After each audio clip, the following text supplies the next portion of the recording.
Hi, I'm George Derunda here with my associate producer, Mark, and I'm so proud of this primetime program. It has 3 great guests, wonderful music, and plenty of action. Action? That doesn't sound like the show I remember taping, George. All quiet, Mark. Just roll the regular opening.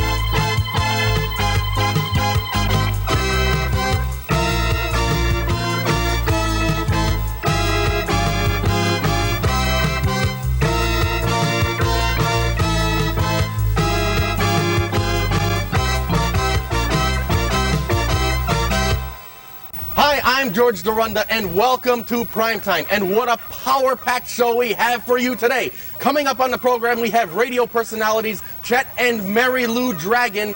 But let's get the power-packed show underway. I'm so excited. It's time for professional wrestling at the 3-County Fair in Northampton.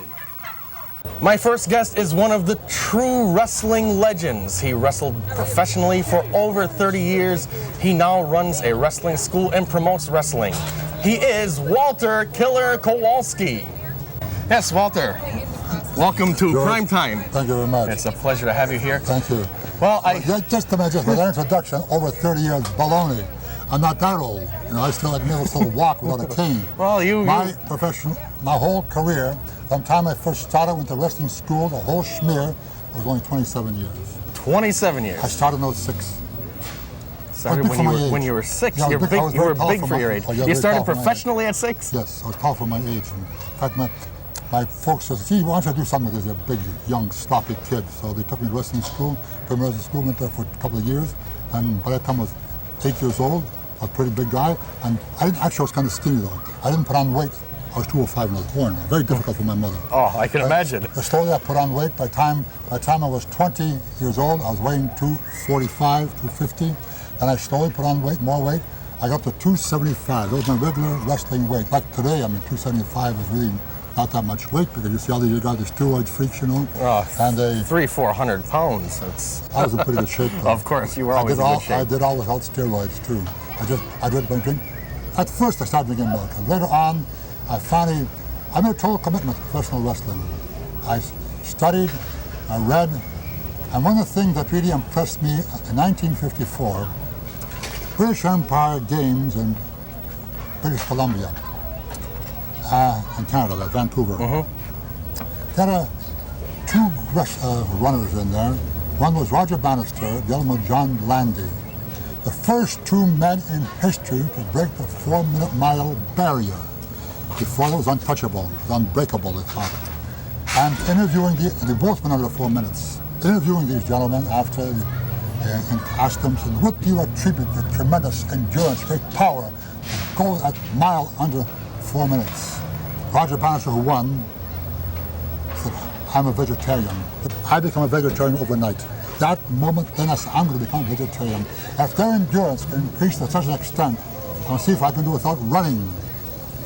But I had to lie. I did run every day. I ran every day for years and years, 10 feet to the bathroom. That's my extent of my running. But I worked out and I trained. I worked out very religiously. I made a total commitment to become a great professional wrestler. I never smoked in my life. I became a vegetarian. No alcoholic beverages whatsoever. Now, no pills like that today. Boom, boom, boom. Not even an aspirin. If you want to die, take aspirin. Well, let's get off that. We'll talk about wrestling for a time. Of course. Now, how does a nice guy like you get the nickname Killer? Killer Kowalski? You want to know the whole story about how I got the name I would like to know the whole story Kowalski? on Killer Kowalski. Now, about 1955, I'm a vegetarian already. You were about 7 at the time. No, I was getting to be about 13 by then. Oh, okay. I had a match in Montreal, Canada. You know what a cauliflower ear is? Yeah. It's what it is, that's why ears freeze in the wintertime, very poor circulation. So when you get hit in the ear, it swells up and it hardens. Circulation is so poor that blood actually has a chance to flow out of it. That's why boxers, wrestlers, and funny kind of people that fall, hit their head against the wall, you have cauliflower ears. Like gnarled and Yukon Eric had a very bad cauliflower ear. The cartilage was broken. I have a slight cauliflower. Feel that ear, just feel it. Yeah. Feel how hard it is? Yeah. Well, his was worse than that. He was just big, thick cauliflower ear. I jumped off the top rope. He moved. He saw me coming, tried to get away. Well, I almost missed him. My shin bone caught his cheek. You just grazed him. Just grazed the cheek, but when it caught the ear, like you knock a fly off the table, boom, his ear just rolled across the ring. The whole entire ear, the only thing I had left was the lobe. So he starts screaming, my ear. So I touch the left face, he says, what's he hollering about? He says, I don't know. He looks down the floor and says, holy mackerel, what is that? He picks it up, it's still throbbing, it's still like that. I said, that's an ear. Holy mackerel, look out, and blood is gushing. Very gory program you have here. Oh. Blood is gushing, spurting out there. Somebody threw a towel. This is R-rated already. Oh. Somebody threw a towel into the ring. He put over his head. It was soaked within a matter of seconds. He walked left the ring, went to the back restroom. The referee says, what am I going to do now? Look, stupid, raise my arm. I'm the only one left. He said, okay. So raise my arm as the winner. Well, a couple of days went by. I went back to the wrestling office to get paid. I get paid for wrestling, believe it or not. At that time, You do. You have all this fun, you get paid too. Yeah, I got paid. So I went back to the wrestling office and they said to me, have you been to the hospital? I said, for what? The hospital's only 2 blocks away. Well, go visit your contract at the hospital and then tell me you're sorry. I said, you gotta be kidding. For what? His ear's gone? So they took me by the hand, 2 guys, took me to the hospital, 2 blocks. Well, I thought, what the heck. Sometime, one of the office personnel walked into the room and I hear a bunch of voices in there. So I looked like the sun, I see some people standing there. But it was newspaper reporter and TV people. All in the room, to get an interview from him.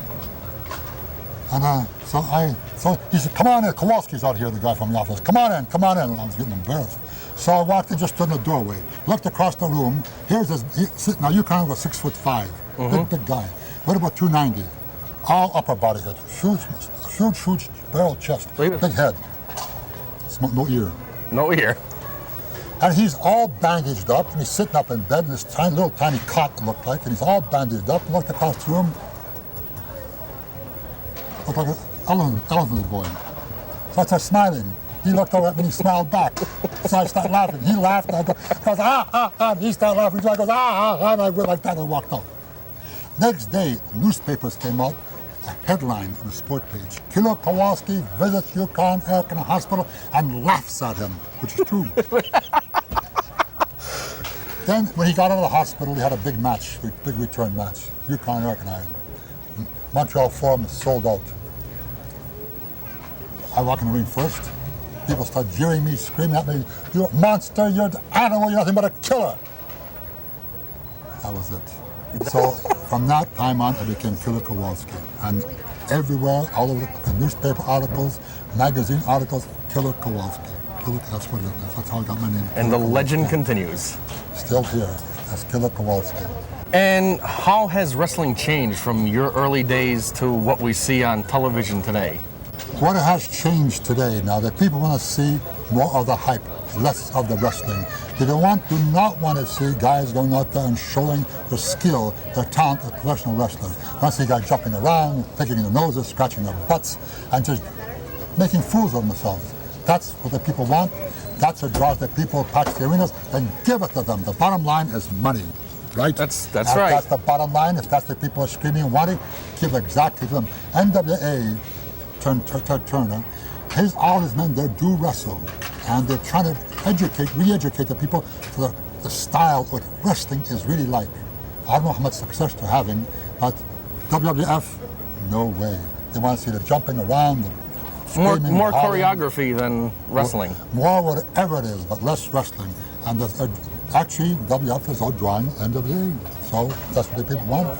You got to give it them because that pays the salaries to the wrestlers. That puts money in Mr. Vince McMahon's bank or his offshore savings, whatever he's doing, whatever he's putting the money away into, whatever it is. But that's what is the bottom line now. And I was one of the first people to increase the speed of wrestling because I have such tremendous endurance. I used to actually have wrestlers throw up in a ring on me. throw up in the ring. Really? I rubbed their face and stomped them. And guys would jump out of the ring and walk around, catch their breath again. Now, how would you do, because you were a professional wrestler, how would you do against someone like today's Hulk Hogan? If I were in the ring with Hulk Hogan today, this is the truth. You know how long the match would last? About 3 or 4 minutes. I'd get killed. Hulk Hogan, hey, he's got 22-inch arms. The guy's huge, weighs 290 or 300 pounds. The man is a powerhouse. He's strong. Let me tell you a little story. But how about his wrestling skills? He doesn't need it. The guy is so powerful and so strong, he doesn't have to waste his time learning wrestling skills. He has a few. His talent is, his timing is good. His reflexes are great, and he can kill a person before he even starts to breathe. So Hulk Hogan is worthy of being called world champion in my book. The guy is great.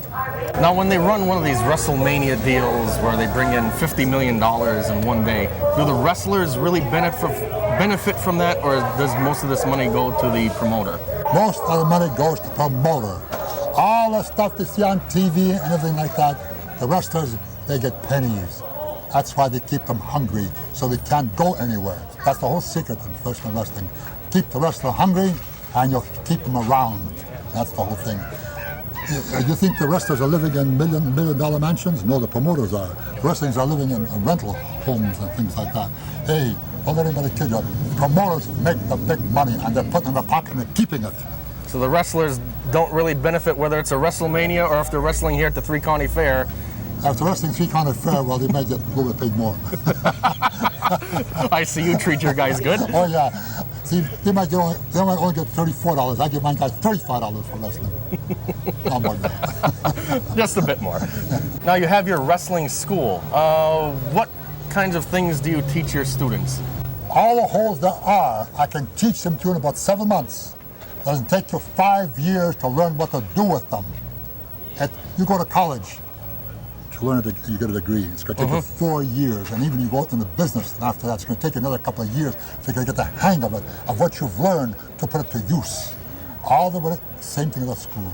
I can teach you the holes, show them, then it's going to take you 4 or 5 years to put them to use properly and know what to do with them and how to do them. Now, you people can go look and see some of the guys wrestling for WWF. They're wrestling 3 or 4 years. They know nothing. They fumble around that ring, they nothing. That's why the matches are so short, because they're one of the things to do. They want to get back to the basics. Real professional wrestling, tough for the guys. When they hit a guy, the sweat splatters, and you can hear the splat. Today, you hit a guy that hard, ooh, he starts crying, and it hurt. Baloney. Now, do you think this bubble is going to burst eventually, that this whole showmanship thing and things will come back around? That's how we used to do it. You always working in that ring, going in there and giving 120% every time. I didn't care if I'm wrestling in Madison Square Garden, New York, I'm wrestling in Timbuktu, or Kokomo, Indiana. Because to me, when I'm in that ring, I give them a full blast, 120%. And to me, every match was Madison Square Garden night, and that's what they got out of me. I was one of the pioneers, I'm glad to say to this day. I was there. If I was booked, I made the match. You know all those mosquitoes out here? We got some on YouTube. Do you have any students that we would recognize? Any students of yours who have really made it big time? Do you watch professional wrestling? Of course. Have you seen Big John Studd wrestle? Of course. He's one of my students. Now, NWA, Norman the Lunatic. I trained him, got him. When Norman the Lunatic came to me, he was 4 years amateur wrestling coach from Michigan. Came to my schools. I'm going to teach you what this wrestling is all about. He learned. He was good. He's good today. He's one of my students. I have a few others scattered around there. I'm training my nephew now. Mitch KOWALSKI, just come out of Detroit. He's a young kid. Yeah. Of course, he's learning the hard way. I'm beating the hell out of him a little bit. Well, you're keeping it in the family. If you're going to follow my footsteps, you're going to follow it correctly and properly, so I boot him every once in a while. Now, in your personal life, you're also a photographer, I understand. A hobby. I used to fool around a little bit. You know, anything I undertake, I think I try to do real well. So as a photographer, it's pretty good. A lot of my prints were on exhibition in New York, on an exhibition. Mosquitoes. The prints were on exhibition around the country too, Los Angeles and Vegas. But that was just a hobby. So, you know, hobbies come and go. I'm not doing. If you think I'm going punching, no, we're outside with mosquitoes here. There are many mosquitoes here outside at the Three County Fair in Northampton. Well, Walter, it certainly has been interesting, and it's a pleasure having you here on Prime Time. Prime Time. Prime Time. No, not the same. Oh. I wish it were. Oh, okay. Well, I wish I had the money they had. That's on another that Prime Time. then. This is Prime Time with George Durunda, a little local nickel and dime cable show. Okay, George, pleasure. Thank you very much. It has been a pleasure, and do come back again and see us sometime. Here with the mosquitoes? Not here. Maybe we'll set it up somewhere else. Come to Boston. We'll come to Boston. It's fun. Okay, and we'll be back with more Prime Time after this.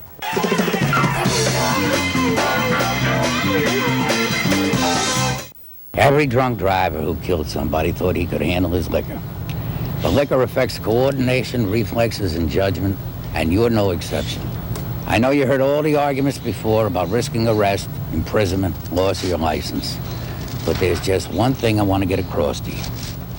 Everyone who drinks and drives risks taking a life. For more about drinking and driving, write the Will Rogers Institute, White Plains, New York.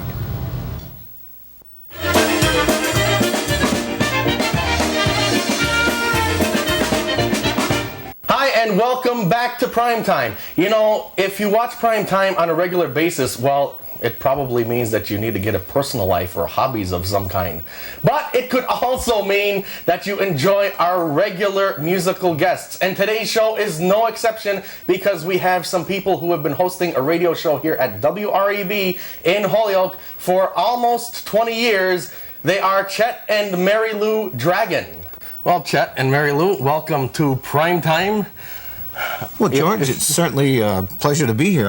We've watched your show a couple of times. Of course, this is only the third one. This is only the third one. But you've been on, you tape an original show, and then it's shown, let's see, 4 or 5 times during the course of the month. Am I right? You explained that quite well. You crystallized my thoughts. It's just like Sunday morning. It is right here at WREB. And you feel right at home? Yes, I do. And I feel right at home. And I feel very honored to be on Prime Time. Don't lose your head, Mary Lou.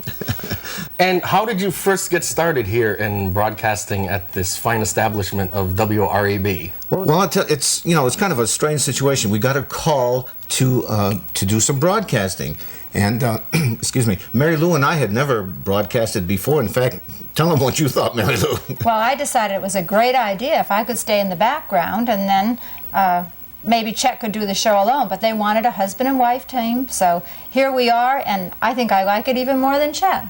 That's true. I'll tell you, I get home late on Saturday night. Sometimes I don't get home till Sunday morning, and I'm glad that Mary Lou is certainly there because sometimes I don't think I could make it without her. She does a super job, and as I say, it started off as a lark. We never thought we'd be on almost 20 years, George. Almost 20 years, so 20 it's years. An anniversary. It is, in effect, yeah.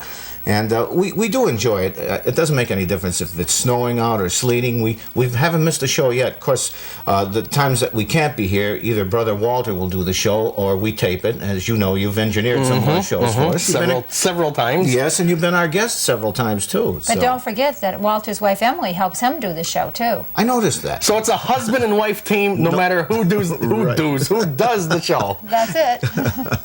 And right now we're going to hear the Chet Dragon Band in a video that we recorded about a month ago. And what is the name of the song? Well, let's do it like we do on Sunday morning, Mary Lou. You sometimes announce the tunes when I get a little mixed up, which is quite often on Sunday morning. So why don't you tell George what we're going to be playing? The first tune we're going to play then, the Chet Dragon Band, will be playing the Merry-Go-Round Polka.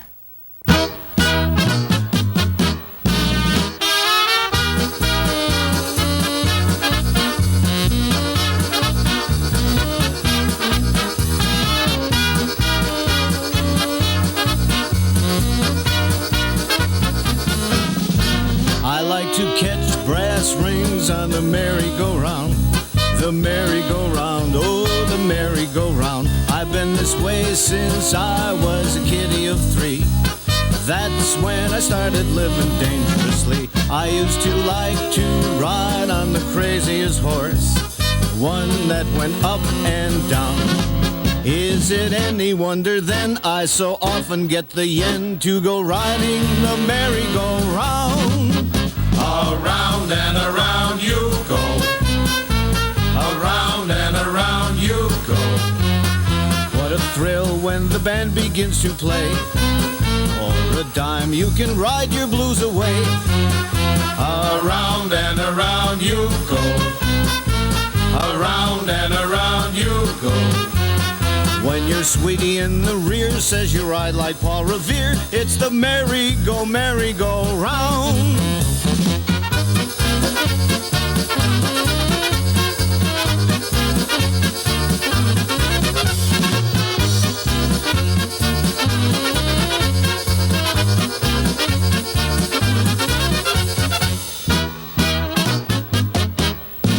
I like to catch brass rings on the merry-go-round.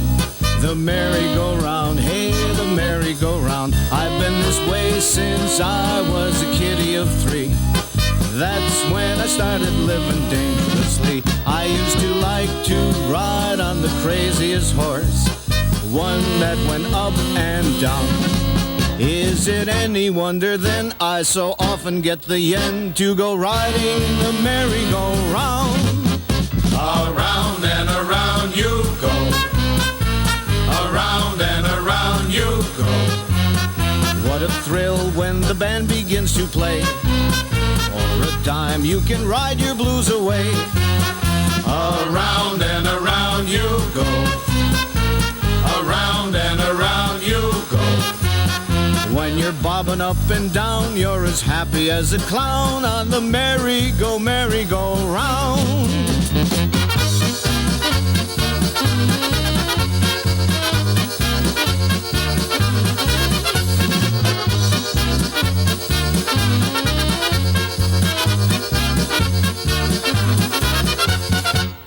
So that was the merry-go-round polka. Sounded great, Chet. Well, thank you very much, George.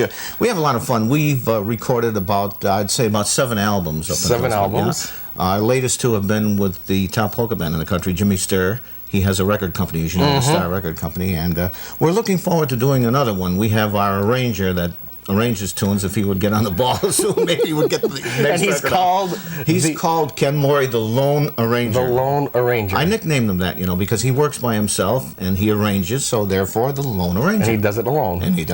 Right. Well, Chet, you've certainly been playing for a while. As a matter of fact, I have. I hate to tell you how many years I've been playing, George, but I played with such bands as Walt Solik, Gene Wisniewski. I played with Ray Henry. I played with Joe Rock, and I went to Poland with Jimmy Sturr's band, and about 25 years ago or so, I started my own band. And you've been in the music business for about 50 years, I understand. Yes, that's true. You started when you were 3. 3. You're young, George, but you know. Mary Lou can tell you more about this. Well, let's see, Chet. 50 years ago, you did start playing, but then I knew all along that you really wanted to have your own band. So when we got married 25 years ago, I encouraged you to have your own band. Sometimes I'm sorry now, but it sure was a lot of fun. And I understand you're being honored at a testimonial this month. Well, that's true, George. I'm really looking forward to it. It's not a surprise. My brother, the guys in the band, and Mary Lou got together. In fact, she'll explain it to you. Well, we thought for 50 years, after all, you really should have a testimonial. And after 25 years with your own band and almost 20 years at WREB, you deserve something, Chet. So 50 years in the music business, 25 years with your own band, and almost 20 years on the radio. That is cause for a celebration. I understand we have another selection coming up by the Chet Dragon Band, and what is it? It was written by our accordion player, Wally Suzuka. As a matter of fact, Wally joined our band when he was 17 years old. He's been with us, about 15, 16 years, I guess, Mary Lou, something like that. It's a tune It's a tune called Wally's Obetic. And, of course, we didn't know what to name it, so we thought this would be apropos. Wally wrote it, so let's call it Wally's Obetic. So let's take a look at that right now. It is Wally's Obetic.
Gee, Chet, that sounded great.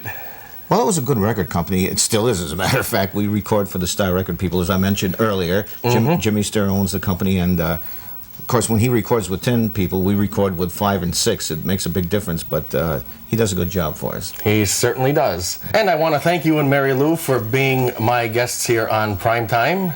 And it certainly was a pleasure coming up to this fine WREB studio. Well, it's our pleasure. I really enjoyed myself, George, and I'd love to do it again sometime. We certainly will. I'd love to have you back. Again, my sentiments exactly, George. We had a wonderful time here, and but we want to congratulate you, too, on your television show, Primetime, which we are appearing on now. You are appearing. Obviously, it's happening. We wish you a lot of success. Why, thank you. And we'll be back with more Primetime after this.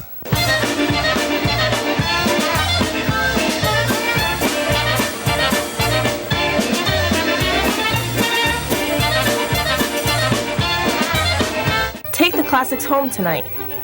Borrow them free from the Chicopee Public Library. Adventure, romance, science, drama. Thanks to a grant from the John D. and Catherine T. MacArthur Foundation, these great programs are available to library patrons. Groups and organizations may want to show a nova or a classic short story at a meeting. All are available now on home VHS videotape. Call or visit the Chicopee Public Library.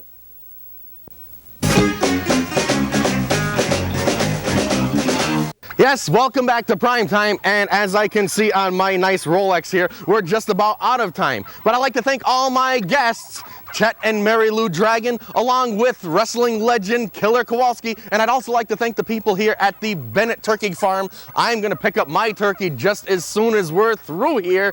And do join us again next time on Primetime. Good night, everybody.